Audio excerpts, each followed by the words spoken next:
વિસ્તારના સેવાકી પ્રવૃત્તિઓ માટે અને શિક્ષણની પ્રવૃત્તિઓ માટે આપણા બધાની વચ્ચે ખપી જઈ ખૂંપી જઈ અને પ્રવૃત્તિ કરનાર આદરણીય ડોક્ટર વિરમભાઈ, સૌ ઉપસ્થિત વડીલો, મુરુભાઈના સૌ પરિવારના સભ્યો અને ઉપસ્થિત આ વિસ્તારના સૌ ભાઈઓ બહેનો અને યુવાન સાથી મિત્રો, આ દિવસે શેનું સ્મરણ કરવું? કારણ કે આજનો દિવસ છે એ સ્મરણાંજલિનો પણ છે અને શ્રદ્ધાંજલિનો પણ છે. મને આજના પ્રસંગે એક વાત યાદ આવે છે. હું પૂજ્ય ધર્મબંધુજી મહારાજને હમણાં વાત કરતો હતો. એમને વાત કરવાની એક અધૂરી રહી ગઈ કે મહાત્મા ગાંધી સમગ્ર દેશ માટે નહીં, વિશ્વ માટે એક આદર્શ મૂકતા ગયા. જે માણસ મહેલની અંદર જન્મો, સોનાની ચમચી સાથે જન્મો અને પ્રજા માટે થઈને ફકીરી વહોરી લીધી. એ વખતનો બેરિસ્ટર ઓફ લો માત્ર પોતળી પહેરી અને જે માણસ સુખ સાહેબી ભોગવી શકતો હતો એ ફકીર બની અને સમાજનો જે છેવાડાનો માણસ રે એવી રીતે રહેવાનું સ્વીકાર્યું અને જેનો સૂરજ નહોતો આથમતો એવી અંગ્રેજ મહાસત્તાને આ દેશમાંથી દેશવટો આપી દીધો. અને આ મહાત્મા ગાંધીને 4 વખત આ વિશ્વનું સૌથી મોટામાં મોટું જે પ્રાઇઝ છે નોબેલ પારિતોષિક, એના માટેનું નામ મૂકવામાં આવ્યું. પણ એ વખતે કદાચ માનસિકતા યુરોપના લોકોની એવી હશે એટલે નોબેલ પારિતોષિક માટે એ પસંદ ન થયા. પરંતુ આ વખતની નોબેલ પારિતોષિક સમિતિએ જાહેરમાં એ વાતનો સ્વીકાર કર્યો કે જો નોબેલ પારિતોષિક ના ઇતિહાસમાં 116 વર્ષના ઇતિહાસમાં જો સૌથી મોટામાં મોટી એ ભૂલ કરી હોય તો એ મહાત્મા ગાંધીને નોબેલ પારિતોષિક ના આપવાની ભૂલ કરી હતી. એમણે કહ્યું કે અત્યારે મહાત્મા ગાંધીને અમે નોબેલ પારિતોષિક આપી શકીએ એમ છે, પરંતુ હવે ઘણું મોડું થઈ ચૂક્યું છે. કારણ કે નોબેલ પારિતોષિક કરતા મહાત્મા ગાંધીની ઊંચાઈ ખૂબ ઊંચી ગઈ છે, ખૂબ આગળ નીકળી ગઈ છે. એ મહાત્મા ગાંધીનું પણ ગોળી મારી અને એમની હત્યા કરવામાં આવી હતી. ઈસુ ખ્રિસ્તને પણ એમને એના જીવન દરમિયાન કોઈ સમજી શક્યું નહોતું. ભગવાન મહાવીર હોય કે ભગવાન બુદ્ધ હોય કે દયાનંદ સરસ્વતી હોય, એમના જીવન દરમિયાન એને તો ક્યાં અપમાનો સહન કર્યા છે, ક્યાં ગોળીઓ ખાધી છે અને ક્યાં અનેક પ્રકારના ત્રાસો સોક્રેટિસથી લઈ અને મહાત્મા ગાંધી સુધી સૌએ ભોગવ્યા છે. મુરુભાઈ પણ એમાંથી બાકાત ન હોઈ શકે. અને એટલા માટે જ આસુરી શક્તિઓ સામેની લડાઈ છે એ આજની નથી, વર્ષોથી ચાલી આવે છે. પણ વિજય કોનો થતો હોય છે? બલિદાનો દેવા પડતા હોય છે ક્યારેક, પણ વિજય આખરે સત્યનો થતો હોય છે. અને સત્યના વિજય માટે જ કોઈ મોંઘેરું બલિદાન હોય તો એ ક્યારેક મહાત્મા ગાંધીનું હશે અને ક્યારેક આપણા જેવા નાનકડા વિસ્તાર માટે મુળુભાઈનું હશે. ખૂબ અફસોસ થાય આજના દિવસે કે જે માણસ આપણા બધાની વચ્ચે હોવો જોઈએ એની આગળ સ્વર્ગસ્થ લગાડી અને આપણે એમનો ફોટો અહીંયા મૂકવો પડે છે. દેશની દુર્ભાગ્યપૂર્ણ સ્થિતિ હોય ત્યારે મહાત્મા ગાંધીનું ખૂન થાય અને આપણા વિસ્તારની દુર્ભાગ્યપૂર્ણ સ્થિતિ હોય ત્યારે મુળુભાઈ જેવાની હત્યા થાય. પણ સંકલ્પ જે છોડીને ગયા છે એ સંકલ્પો આપણે સૌએ પૂરા કરવાના છે. એ સંકલ્પો એ છે કે મારામાં હોય, તમારામાં હોય કે કોઈનામાં હોય, એ જેનામાં પડેલી આસુરી શક્તિ છે એ આસુરી શક્તિનો નાશ કરવાનો સંકલ્પ માણસની અંદર જે પડી છે એને દૂર કરવાનો આપણે સૌએ સંકલ્પ લેવાનો છે. ખૂબ મોટી જવાબદારી આ મહાનુભાવો આપણી પાછળ મૂકતા ગયા છે. એ સંકલ્પો હારી ડરી થાકી અને ઘરે બેસવાથી નહીં થાય. આસુરી શક્તિઓ હતાશ કરવા માટેના મૂળભાઈને પ્રયત્નો કરવાના. અહીંયા બેઠા છે એને પ્રયત્નો કર્યા છે, ત્યાં બેઠા છે એમને પણ પ્રયત્નો કર્યા છે. પણ એ પ્રયત્નો મારે બધાની વચ્ચે કહેવું છે કે કોઈના કામયાબ આવવાના નથી. સ્વર્ગસ્થ મૂળભાઈને લાગ્યું એમ બીજાને લાગતું હોય તો એનો કોઈ ડર નથી. પરંતુ બધાએ સંકલ્પ એ કરવાનો છે કે આસુરી શક્તિઓની સામે શરણાગતિ નહીં, એની સામે વિજય જ પ્રાપ્ત કરવાનો છે.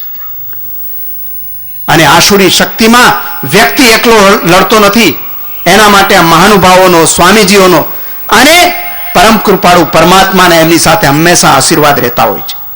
ત્યારે આજે 1 વર્ષના સમય પછી વ્યક્તિગત જીવનમાં ગમે તેટલો ખાલીપો અનુભવાતો હોય મૂળભાઈના મૃત્યુને કારણે, પણ એમના વિચારો, એમનો અદ્રશ્ય પડકારો હંમેશા બળ આપતો રહ્યો છે કે જે રસ્તે મહાનુભાવો ચાલ્યા હતા, જે રસ્તે ચાલવાનું ઈશ્વરે કહ્યું છે, જે રસ્તે ચાલવાનું સજ્જનોએ કહ્યું છે, જે રસ્તે ચાલવાનું ધર્માચાર્યોએ કહ્યું છે, એ રસ્તે ચાલવામાંથી તમે ક્યારેય પાછા પડતા નહીં. અને જ્યારે તમને હતાશા લાગે ત્યારે મારા પડકારાને હંમેશા યાદ કરતા રહેજો. આજે પૂજ્ય ધર્મબંધુજી મહારાજને અને આદરણીય વિરમભાઈને પણ સાંભળવાના છે. આ તકે ફરી પાછા હું એ જ મહાનુભાવોની જે આખી સિરીઝ છે જેમણે શહીદી વોરી છે એ તમામને મૂળુભાઈ મારફત એના ચરણોમાં વંદન કરી અને પરમ કૃપાળુ પરમાત્મા આ વિસ્તારની અંદર જે આસુરી શક્તિઓએ ભરડો લીધો છે એમાંથી મુક્ત કરાવવાની લડાઈની અંદર તમામનો સાથ સહકાર મળે, તમામનો સંકલ્પ સિદ્ધ થાય એવી પ્રાર્થના સાથે આપ સૌનો આભાર. જય હિન્દ, જય ભારત. ખૂબ ખૂબ આભાર ભાઈ શ્રી અર્જુનભાઈ. પૂજ્ય મહાત્મા ગાંધી, ઈસુ ખ્રિસ્ત, ભગવાન મહાવીર, બુદ્ધ, દયાનંદ સરસ્વતી, એ પછી આ વિસ્તાર માટે મૂળભાઈ એમની ગેરહાજરી અને એમના કાર્યોને પૂરા કરવાનો સંકલ્પ માટે આહવાન કર્યું છે. ત્યારે ચોક્કસ અહીં ઉપસ્થિત માનવ સમુદાય તેમને આવકારશે. હવે આપણી વચ્ચે ઉપસ્થિત કનકભાઈ અત્રી, કનકદાને અહીંથી આયોજકો તરફથી વિનંતી છે કે સ્ટેજ ઉપર પોતાનું સ્થાન ગ્રહણ કરશે. લંડનથી પધારેલા દિલીપભાઈ મોઢવાડિયાને પણ વિનંતી છે કે સ્ટેજ ઉપર તેઓનું સ્થાન ગ્રહણ કરે. આયોજકો તરફથી આ વિનંતી છે. હવે સ્વર્ગસ્થ મૂળુભાઈ મોઢવાડિયા ચેરિટેબલ ટ્રસ્ટ આયોજિત સ્વરાંજલિ લોક ડાયરાના આજના આ પ્રથમ સેશનની અંદર હું વિનંતી કરું છું ડૉક્ટર શ્રી વિરમભાઈ ગોઢાણીયાને આજના પ્રસંગને અનુરૂપ પોતાનું ઉદ્બોધન આપશે.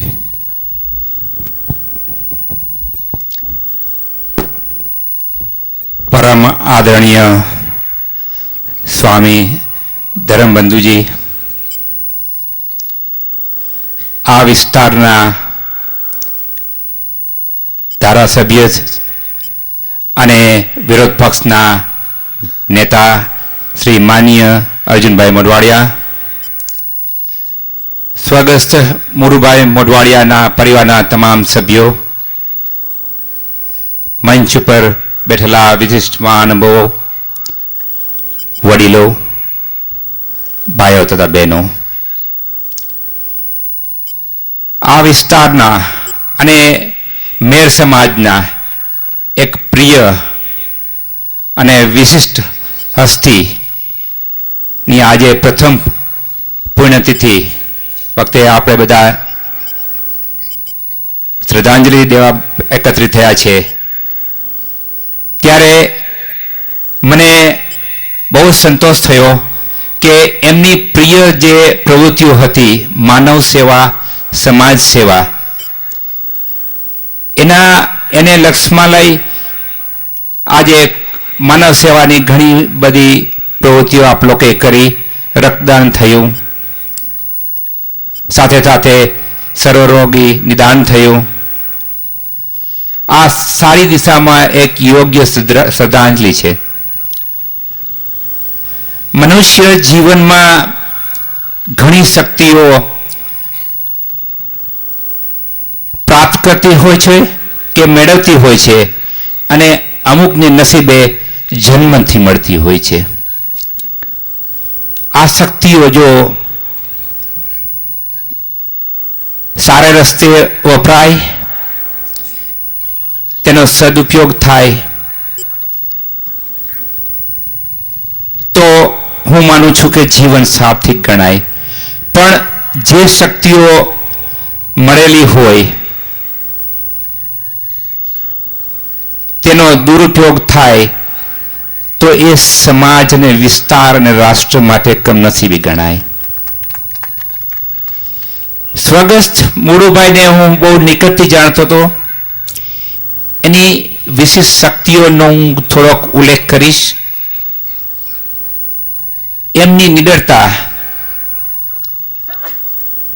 એમની સમજણ અને સમજાવવાની શક્તિ અને એનો પ્રેમાળ સ્વભાવ બહુ જ અનોખો હતો. ભાગ્ય જેવા મેં વ્યક્તિઓ મારા જીવનમાં જોયા છે જેને એટલો પ્રેમ હતો, દોસ્ત કરવાની, મિત્ર બનાવવાની, લાગણીથી બંધાવવાની, જેને સંબંધોથી બંધાવવાની એક નવી રાહ બધાને બતાવી હતી. આજે એની સમજણથી, સૂઝથી, હું કોઠા સૂઝ વાપરી, ખૂબ ભણેલા નતા છતાં પણ મને હજુ ખ્યાલ કે હું સુપ્રીમ કાઉન્સિલ શબ્દ નહીં વાપરું પણ સમસ્ત મેર સમાજ માટેની એમની જે સેવા હતી, જેને હિસાબે એમણે હજારો બેન દીકરીઓના આંસુ લૂછાતા, એકબીજાને નજીક લઈ આવ્યા હતા, સંબંધોથી જોડ્યા હતા અને સાથે સાથે માર્ગદર્શનને હૂંફ આપી હતી. એ આજે અમને માત્ર નહીં પણ સમસ્ત મેર સમાજને એમની ખોટ જણાય છે. એ જે સામાજિક પાસો લઈને જે એને બેક લીધી હતી, એ પોતાના ખર્ચે ગામડે ગામડે જતા. અમે હંમેશા એમને કહેતા કે નહીં, તમે સુપ્રીમ કાઉન્સિલની ગાડી અથવા બીજી ગાડી મારફત તમે આ સેવા કરો. પણ સવારમાં 6 વાગે ઉઠી ગામડાઓમાં જવાનું, દીકરીઓ બહેનોના સમસ્યાઓ, સેડાઓની સમસ્યાઓ, આપણા સમાજની સમસ્યાઓ, સામાજિક અન્ય સમસ્યાઓના સમાધાન કરાવી, સાથે બેસાડી અને જ્યારે પાછા ફરી વખત હું જ્યારે વિદેશથી આવતો ત્યારે મને પ્રેમથી એને એક બીજા વ્યક્તિ જે અગ્રણી વ્યક્તિ છે આપણા સમાજના આ સમિતિમાં હતા, એ મને સાથે લઈ જાય અને એક રૂમમાં મને આંકડા બતાવતા કે વિરમભાઈ જો અમે 155 આ બધી બહેનો દીકરીઓને સાથે મેળવ્યા છે, ભેગા કર્યા છે, અમે સફળ થયા છે. એ મહાન આ મહાન જે એમનું કામ હતું, એનું કર્તવ્ય હતું, એ આ સમાજ કદી ન ભૂલી શકે. આજ સમાજ પાંગડો છે એના વગર. આજ સમાજ ખરેખર હું તું રોવે છે, અંદરથી રડે છે.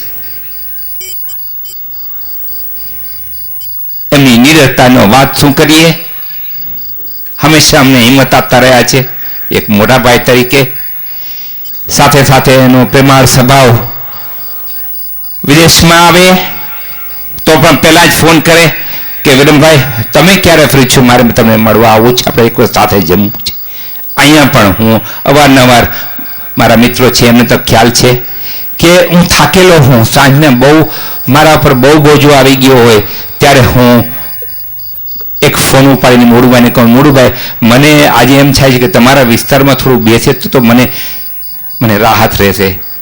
એનો જે મનોરંજન, એનો જે પ્રેમાળ સ્વભાવ, લાગણીશીલ સ્વભાવ ને ત્યાં જઈએ એટલે આપણે એક હળવું દિલ થઈ જાય. મેં તો એક મારો એક સારો મિત્ર ગુમાવ્યો છે, પણ સમાજે એક વિશિષ્ટ ને એક મહાન હસ્તી ગુમાવી છે. પણ જો એમને સાચી શ્રદ્ધાંજલિ આપવી હશે, જો આપણે ખરેખર એમના હૃદયને શાંતિ પહોંચાડવી હશે, તો એના રસ્તે, એના ચિંદેલા માર્ગ, એના અધૂરેલા કામ જે આપણી સમક્ષ છે, સમાજના આપણો જે હજુ પણ સામાજિક અને શિક્ષણ રીતે પછાત જે વર્ગ છે, એમના માટેની જે સેવા છે, એમને તો ખૂબ જ લાગણી હતી આ મેર સમાજ માટે. એના કામો આપણે પૂર્ણ કરવાના છે, પૂરા કરવાના છે. આપણે સાથે મળીને સામૂહિક રીતના કરવાના છે. આ સ્થળે વધારે ન બોલતા હું પરમ કૃપાળુ પરમાત્મા પાસે એમના આત્માને શાંતિ મળે અને એમના પરિવાર પણ આજ એમના પગલે પગલે સમાજની સેવા, માનવ સેવા અને એમનો જે ઉમદા આદર્શો હતા એનું જરા થોડી એવી સેવા સમાજને આપી શકે તો આ સમાજ બહુ રાજી થશે. હું ભરતભાઈને લંડનથી આવ્યો એટલે મેં થોડી વાત કરી. એમનો જ ફોન આવ્યો કે કિશોરભાઈ, વિરમભાઈને બાપાને કહેજો કે અમારા જેવું કંઈ કામકાજ હોય તો કહેજો, અમારે જેવી સેવા હોય તો અમને કહેજો. ભરતભાઈ, તમારા કુટુંબની તો બહુ જ ઊંડી સેવા છે, મહાન સેવા છે. આપને પણ પ્રભુ ઈશ્વર શક્તિ આપે અને એમને પગલે પગલે જાઓ, એ જ અમારા આશીર્વાદ છે. વધારે ન બોલતા, હું આપનો સમય ન લેતા, હું ફરી વખત એમને એમના આત્માને શ્રદ્ધાંજલિ આપી હું વિરમું છું. જય હિન્દ, જય ભારત.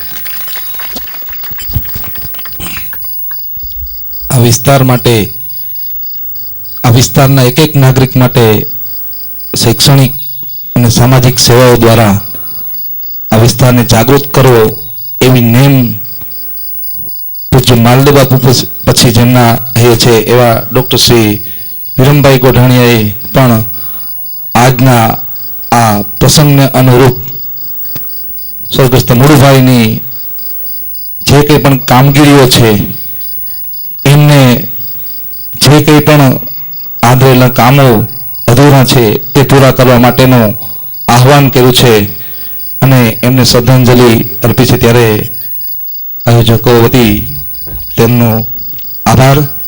હવે અહીંથી વિનંતી કરીએ છીએ પ્રખર રાષ્ટ્રભક્ત અને ગૌ સેવા માટે પણ જેમણે પોતે ભેખ લીધો છે, યુવાનોની અંદર રાષ્ટ્રભક્તિનું નિર્માણ થાય એવા પ્રયત્નો કરે છે, એવા પૂજ્ય ધર્મબંધુજી મહારાજને અહીંથી આજના સ્વર્ગસ્થ મુળુભાઈ મોઢવાડિયા ચેરિટેબલ ટ્રસ્ટ આયોજિત સ્વરાંજલિ લોક ડાયરામાં સ્વરાંજલિ અર્પવા માટે નમ્ર નિવેદન કરવામાં આવે છે. પૂજ્ય ધર્મબંધુજી મહારાજ.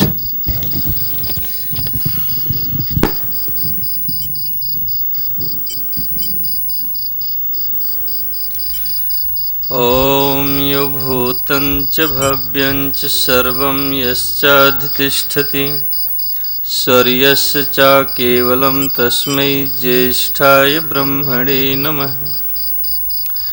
नमस्ते सतेते जगत्कारणाय नमस्ते चिते सर्वलोकाश्रयाय नमो द्वैतत्वाय मुक्तिप्रदाय नमो ब्रह्मणे व्यापिनो शाश्वताय नमो ब्रह्मणे व्यापिनो शाश्वताय. ओम शांति शांति शांति. परम पूजनीय माताओं और बहनों, मंच पर बैठे गुजरात स्टेट के अपोजिशन लीडर अर्जुन भाई मोढवाड़िया जी, डॉक्टर साहब, सभी सज्जनों, महान भाव, प्यारे बच्चों,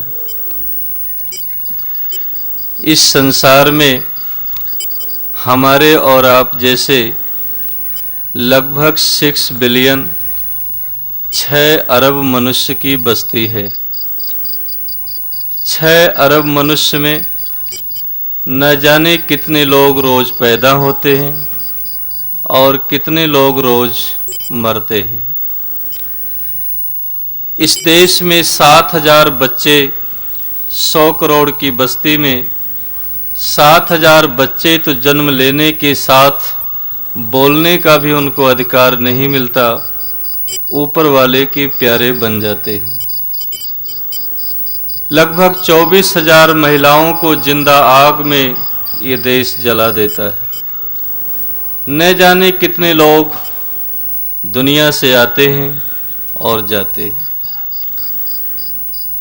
दुनिया में इतिहास और समाज उसी को याद करता है जो दूसरे के लिए जीता है, और जो अपने लिए जीता है उसे समाज और इतिहास भूल जाता है। प्रश्न यह है कि मृत्यु क्या चीज है? सृष्टि के आदि के ग्रंथ ऋग्वेद, यजुर्वेद, सामवेद और अथर्ववेद, इन 4 वेदों में मृत्यु के विषय में समझाया गया है। आत्मानम मृत्यु हो, आत्मा की कभी मृत्यु नहीं होती है। ऋग्वेद में कहा, अपश्यम गोपाम अनुपद्यमानमा च परा च पथिभिश्चरंतम ससधृचि स विसूचिर्वसान आवरिवंती भुवनेशवंत। जो देखने की वस्तु नहीं है, हमें उसी को देखना चाहिए। संसार में जो कुछ दिखाई पड़ता है उसके पीछे न देखने वाला मौजूद रहता है। यथार्थ सत्ता देखने वाले की नहीं, यथार्थ सत्ता न देखने वाले की होती है। न देखने वाले के कारण ही देखने वाला देखता है। इन आँखों से ये संसार देखता है, परंतु इसके भीतर रहता हुआ परमात्मा इन आँखों से नहीं देखता। इस आँख से ये शरीर देखती है, परंतु इसके भीतर रहता हुआ आत्मा इस आँखों से नहीं देखता। इसी बात को कठोपनिषद में कहा गया और गीता में भी यही बात कही, न जायते म्रियते वा विपश्चित नायम कुतश्चित न बभूव, अयम अजो नित्य शाश्वतो अयम पुराण है, न हन्यते हन्यमाने शरीरे, हंताम चेत मन्यते हतम हतश्चेत मन्यते हतम, उभौ तो न बीजानीत नायम हंति न हन्यते। मरने वाला समझता है वो मर गया, मारने वाला समझता है उसने मार दिया, लेकिन दोनों यथार्थ सत्य को नहीं समझते। ये आत्मा न कभी पैदा होती है और न कभी मरती है। पैदा होने का काम शरीर का है, मरने का काम शरीर का है। आत्मा न कभी पैदा होती है और आत्मा न कभी मरती है। अफसोस है दुनिया में हिंदू समाज का, जो लोग गीता पढ़ते हैं और गीता का श्लोक है, नैनम छिंदंत शस्त्राणी नैनम दहति पावकः न चैनम क्लेदन्त्यापो न शोष्यति मारुतः। इस आत्मा को शस्त्र काट नहीं सकते, अग्नि जला नहीं सकती, वायु सुखा नहीं सकते, जल गला नहीं सकती। जिसके पुस्तक में इस प्रकार का उपदेश है वो तो मरने से डरते हैं, और जहां पर इस प्रकार का उपदेश नहीं है वो स्कॉट सोसाइटर बनकर के दुनिया में घूमते हैं, उनको मरने से डर नहीं होता। तो ये आत्मा अजर है, अमर है, अविनाशी है। इसकी न कभी मृत्यु होती है और इसका न कभी जन्म होता है। ये दुनिया के लोक व्यवहार में हमने शरीर पाया है, इसको किसी ने खत्म कर दिया और किसी ने जन्म दे दिया। इस संसार का एक चक्र है, चलता है और चलता रहेगा। न जाने दुनिया में कितने लोग मरते हैं और जन्म होते हैं, सब कुछ चलेगा। जिस महात्मा गांधी की बात अर्जुन भाई जी कर रहे थे, उसी महात्मा गांधी ने अपनी ऑटोबायोग्राफी में एक महत्वपूर्ण बात लिखी है। 92 में जब मैंने इनकी जीवनी पढ़ी तो गांधी जी लिखते हैं कि समाज सेवा करने वाले व्यक्ति को 3 पुरस्कार मिलते हैं। नंबर 1 गाली, नंबर 2 गोली और नंबर 3 ब्लेम, आक्षेप। अगर ये 3 चीज सहने की क्षमता है तो उसे समाज का काम करना चाहिए, अन्यथा उसे चुपचाप घर बैठ करके आराम करना चाहिए। जब मैंने ये बात पढ़ी तो मेरे दिमाग में आया कि गांधी समझदार इंसान नहीं था कि अगर मैं किसी की मदद करूंगा तो लोग हमको गाली क्यों देंगे, अगर हम किसी की सेवा करेंगे तो लोग हमको गोली क्यों मारेंगे। मेरी गांधी के प्रति श्रद्धा बिल्कुल खत्म हो गई। मैंने 98 की साल में जब लास्ट डे नेताजी डॉक्टर के.एस. नैयर की बुक पढ़ी, जिस सुभाष चंद्र बोस देश में जन्म लिए 8 भाई थे, आईसीएस की परीक्षा बहुत मेहनत से करके उन्होंने दुनिया में नंबर 1 पास किया। हिंदुस्तान में एक इनका स्थान था, दोनों हाथ से वो लिखते थे, इतने ब्रिलियंट थे। हिंदुस्तान के लिए उन्होंने आईसीएस की नौकरी छोड़ी। नौकरी ही नहीं, 8 भाइयों का परिवार, पूरा घर बार छोड़ा और हिंदुस्तान के कपड़े भी निकालकर काबुल के पठानों के कपड़े पहनकर रूस होते हुए जर्मन गए, जापान गए और बर्मा रंगून में आकर के आजाद हिंद सेना का लीडरशिप किया और अनाउंस किया, if you give me blood I will give you freedom. यदि तुम मुझे खून दो तो मैं तुम्हें आजादी दूंगा। जिस सुभाष ने इस देश के लिए सब कुछ छोड़ा, अपने शरीर का खून दिया, हिंदुस्तान के लोग कितने बड़े बेवफा निकले। उस सुभाष को 1965 तक हिंदुस्तान की धरती पर कदम न रखें, इसके लिए प्रतिबंध लगा दिया। उससे भी उनकी आत्मा नहीं भरी। 1975 किया, फिर 1990 किया और अब 2010 कर रखा है। 23 जनवरी 1897 को सुभाष इस धरती पर पैदा हुए। वो दुनिया में जिंदा है या नहीं जिंदा है, इसके विषय में बड़े विवाद हैं। काश अगर वो दुनिया में कभी जिंदा भी हो और सोचे कि मैं जिस हिंदुस्तान के लिए इतनी बड़ी कुर्बानी दी है, मैं उस धरती पर चल करके देखूं कि मेरे वतन के लोग कैसे हैं, तो हमारे वतन के लोग इतने बड़े बेवफा निकले, उस महान पुरुष को इस धरती पर कदम रखने की भी इजाजत नहीं दिए। जिस सावरकर ने इस देश के लिए इतनी बड़ी कुर्बानी दी, काला पानी की सजा सहे, 65 बरस की आयु में बिस्तर पर लैट्रिन पेशाब करते थे, उठने की हिम्मत नहीं थी। ऐसी स्थिति में उनको गांधी के मर्डर केस में फंसाया गया। जिस गांधी जी ने इस देश के लिए लंगोटी पहनी, तन के कपड़े निकाल दिए, देश और गरीबों में जाकर काम किया, उसी गांधी को हमारे देश के लोगों ने गोली इनाम में दी। हमने समझा कि हिंदुस्तान के लोग अच्छे नहीं हैं, दुनिया के लोग बड़े अच्छे होंगे, वहां के लोग काफी समझदार होंगे। हमने विंस्टन चर्चिल की ऑटोबायोग्राफी पढ़ी। 1937 की साल में इंग्लैंड के चैम्बरलेन 2/3 बहुमत से प्राइम मिनिस्टर बने थे। जर्मनी के एडोल्फ हिटलर के प्रभाव के सामने चैम्बरलेन घुटने टेकना चाहते थे। इंग्लैंड की देशभक्त प्रजा रोड पर आई, चैम्बरलेन का इस्तीफा लिया गया, विंस्टन चर्चिल को प्राइम मिनिस्टर बनाया गया। चर्चिल ने जब शपथ लिया तो कहा, एक हाथ में महारानी का ताज और एक हाथ में इंग्लैंड का झंडा। मैं इंग्लैंड की प्रजा को विश्वास दिलाता हूं, मेरे राज्य में सूर्य कभी अस्त नहीं करेगा। जिस चर्चिल ने इंग्लैंड के लिए इतनी बड़ी कुर्बानी दी,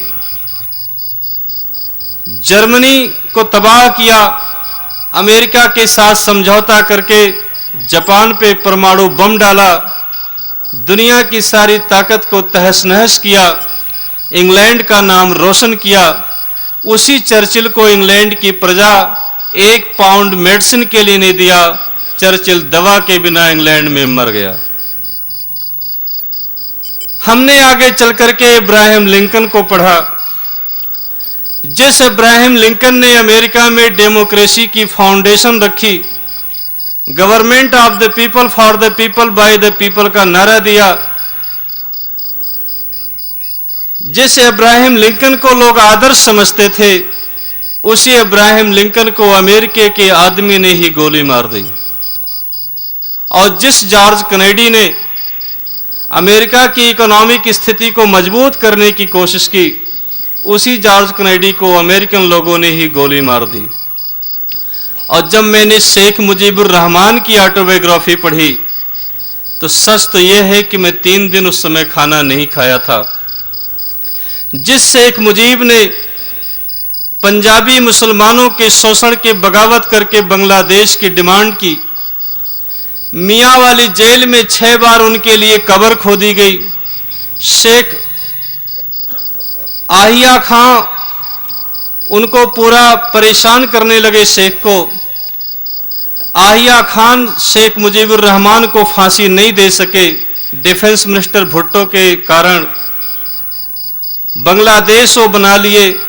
जब हिंदुस्तान के रिसर्च एनालिसिस विंग रॉ के डायरेक्टर आर्यन काओ पान बेचने वाले के भेष बनाकर शेख मुजीब को पान खिलाया और चिट्ठी दी कि तुम्हारा जनरल जियाउर रहमान तुम्हारा कत्ल करने वाला है, तो बड़े तेज से मुस्कुराए और हंसे कि जिनके लिए मैंने इतनी बड़ी कुर्बानी दी है वो हमारे बच्चे हमको गोली क्यों मारेंगे।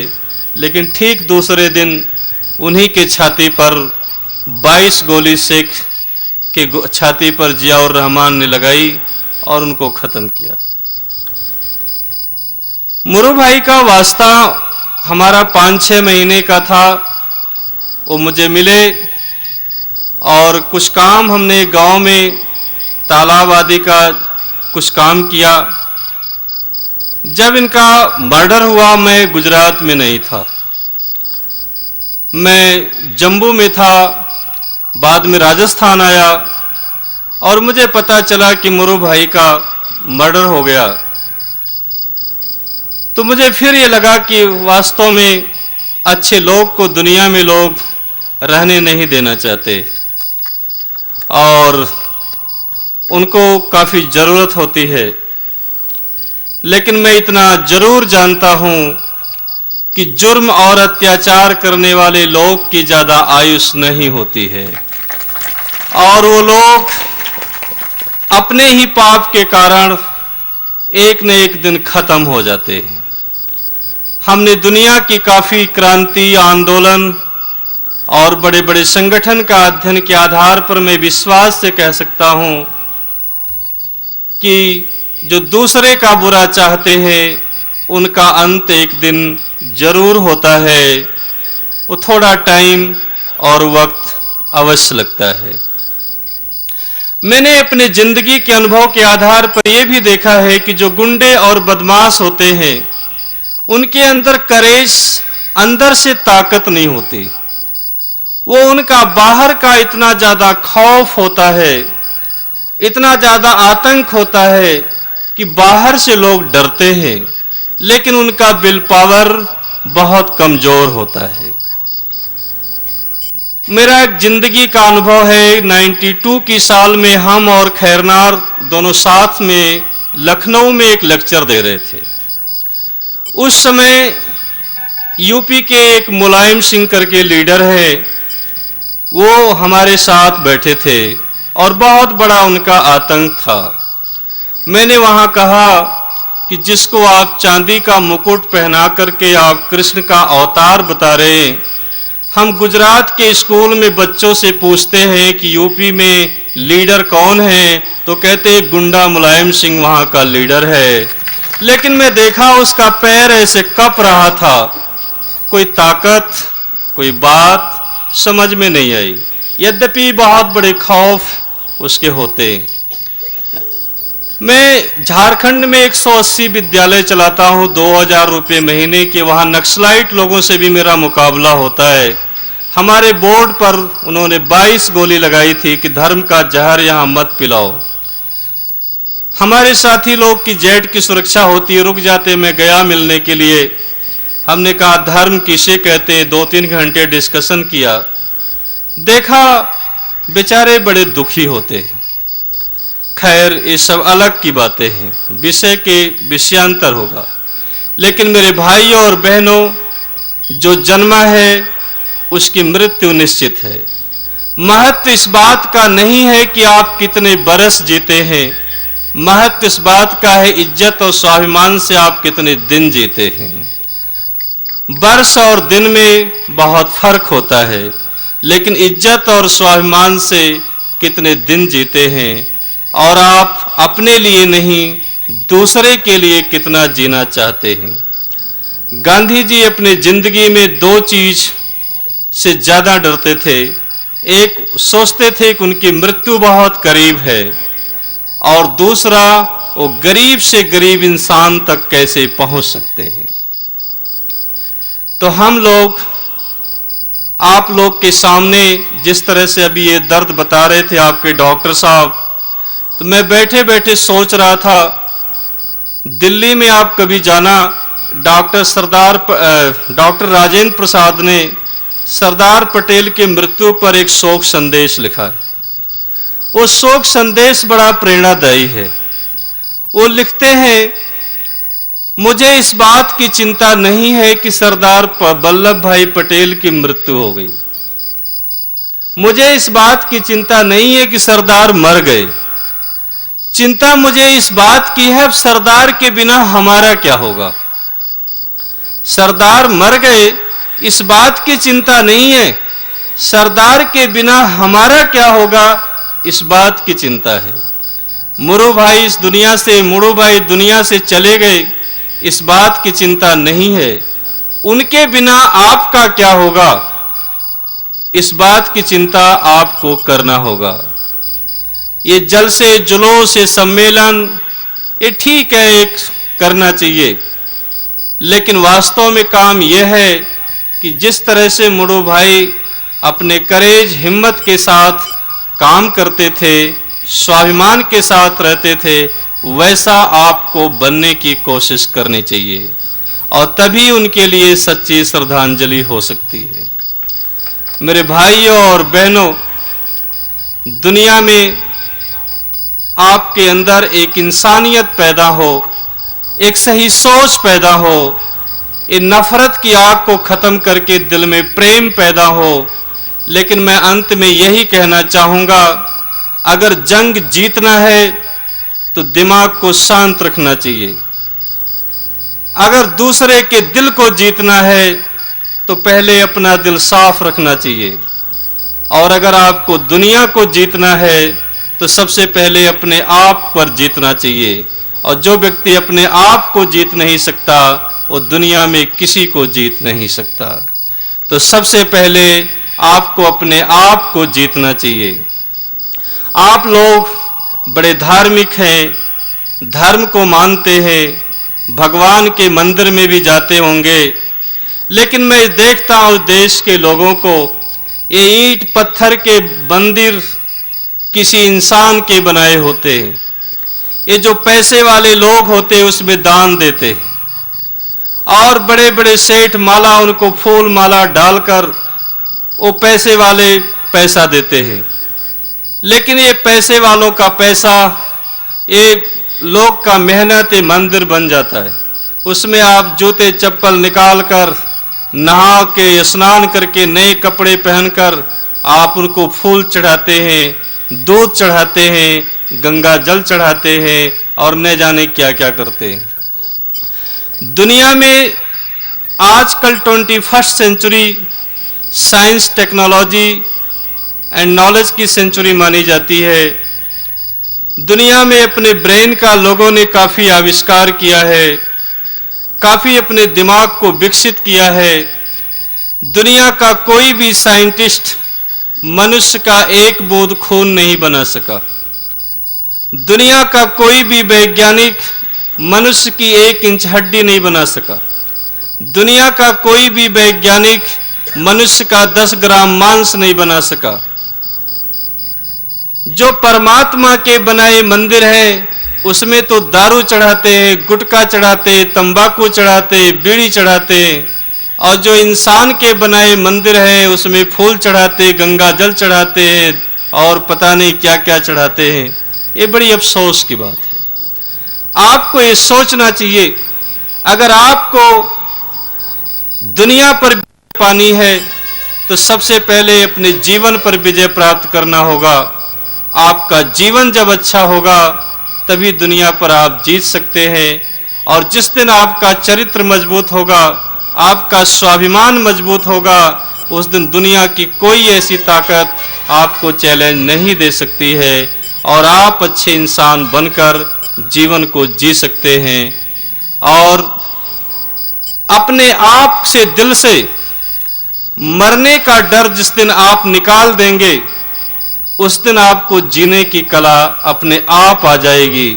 जिस दिन आपके दिल से डर, भय निकलकर आप एक स्वाभिमान के साथ जीना शुरू कर देंगे, उस दिन दुनिया की कोई ताकत आपको झुका नहीं सकती है। इतना ही मैं कह के अपने वाणी को विराम देना चाहूंगा। आभार, अभिनंदन।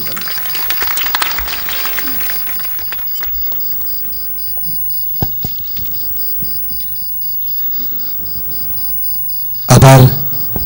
આજના આ કાર્યક્રમની અંદર પોતાનો કિંમતી સમય આપી અને અમને માર્ગદર્શન આપવા માટે પૂજ્ય ધર્મબંધુજી મહારાજનો હૃદયપૂર્વક આભાર માનું છું. એ જ રીતે મોરબી શ્રી ડૉક્ટર વિરમભાઈ ગોઠાણીયા સાહેબની નાદુરસ્ત તબિયત હોવા છતાં અમારી વચ્ચે ઉપસ્થિત રહી અને આ પ્રસંગે મને માર્ગદર્શન આપ્યું, એ બદલ એમનો પણ આભાર માનું છું. મોરબી શ્રી અર્જુનભાઈનો આભાર માનું છું. ડૉક્ટર વોરા સાહેબ અને બેન શ્રી નીતાબેન વોરાનો ખાસ આભાર માનું છું કે જેમને સાહેલીનું જે કમ્પાઉન્ડ છે સ્કૂલનું, એની અંદર અમને સગવડ કરી આપી, રક્તદાન કેમ્પ માટે સગવડ કરી આપી, બધાના જમવા માટે સગવડ કરી આપી. એમનો હું હૃદયપૂર્વક આભાર માનું છું. સમસ્ત બ્રહ્મ સમાજના જે યુવાનોએ રક્તદાન જે કર્યું છે થેલેસેમિયાના દર્દીઓ માટે, એમનો પણ હૃદયપૂર્વક આભાર માનું છું. પત્રકાર મિત્રોનો, વ્યક્તિગત નામ ન લેતા સર્વ પત્રકાર મિત્રોનો આ સંસ્થા વતી હૃદયપૂર્વક આભાર માનું છું. Thank you. જય હિન્દ. હવે આપણો આજનો આ પ્રથમ કાર્યક્રમનો સેશન છે પૂર્ણ થાય છે, તો તમામ મહેમાનોને સામે તેમની જગ્યાઓ ઉપર પધારવા અહીંથી વિનંતી છે.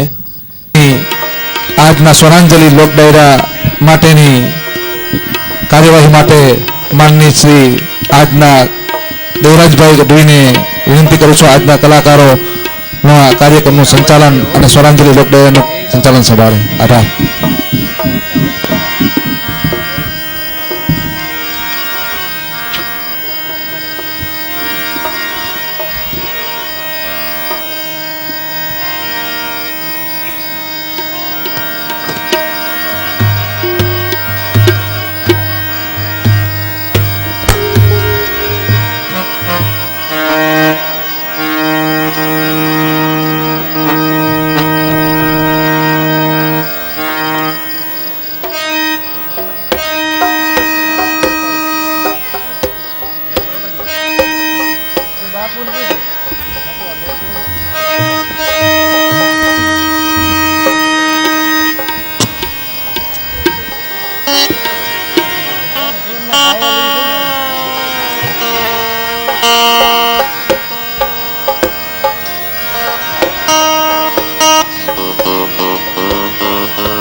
सामाजिक अग्रणी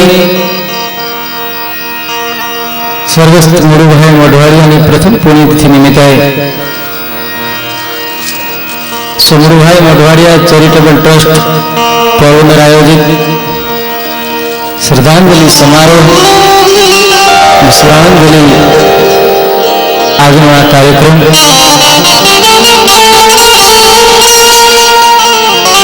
બગોદરની આ ભૂમિ પર આજે સારો દિવસ આખો દિવસ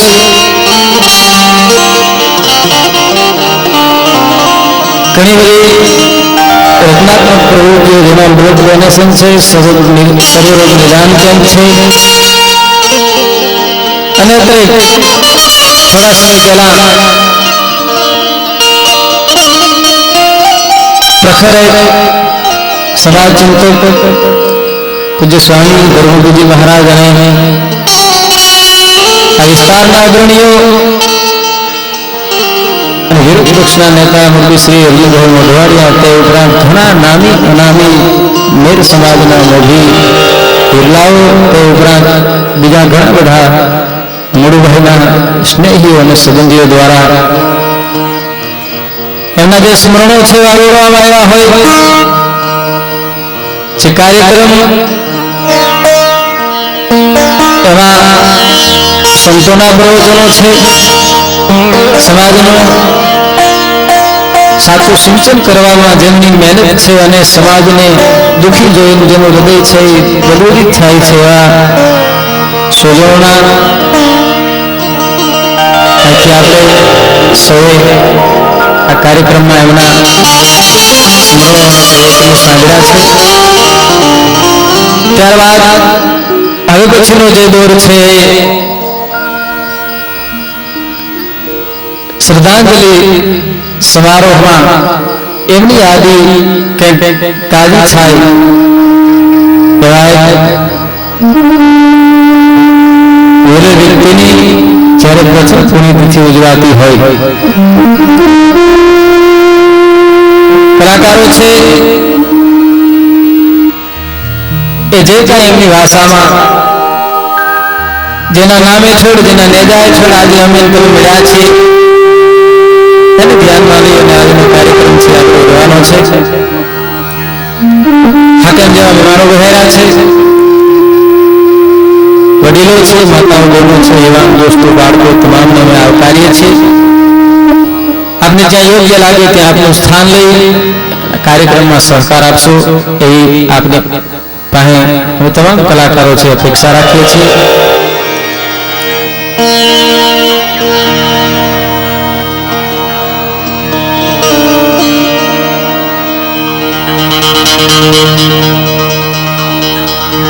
માથું બરડા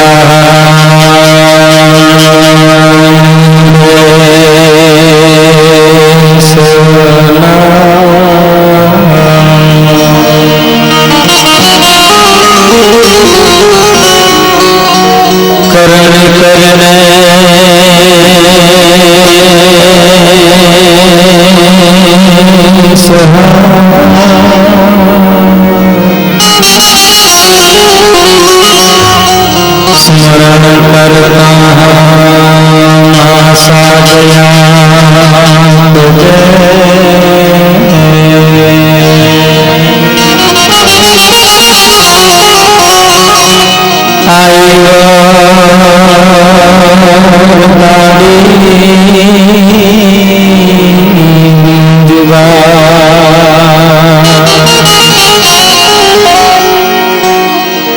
याद करता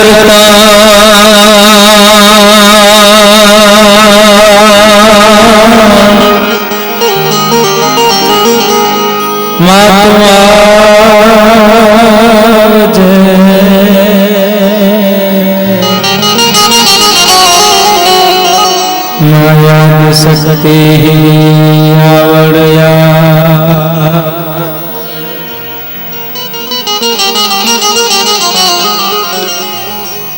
बेलप करहान बुद्धि दियान मा भीड़ बांगण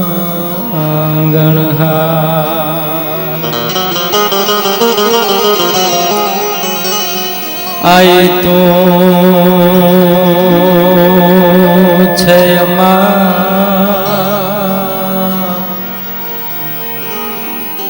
मां वरदाहाड़ी वींजबा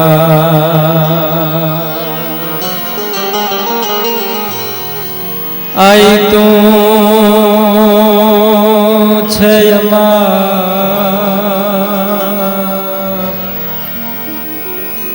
मां वरदाहाड़ी वींजबा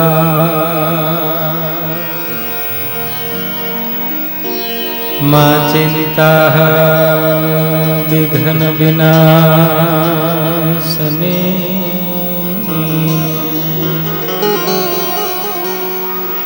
मातु कमलासनी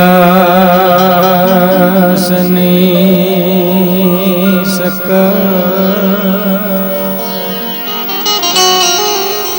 बीस हथी हंसवाहिनी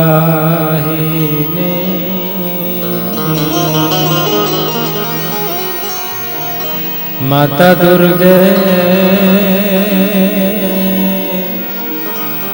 तुमने दे हुसुम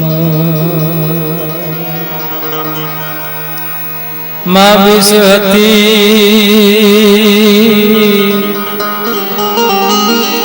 ए माँ हंसवाहिनी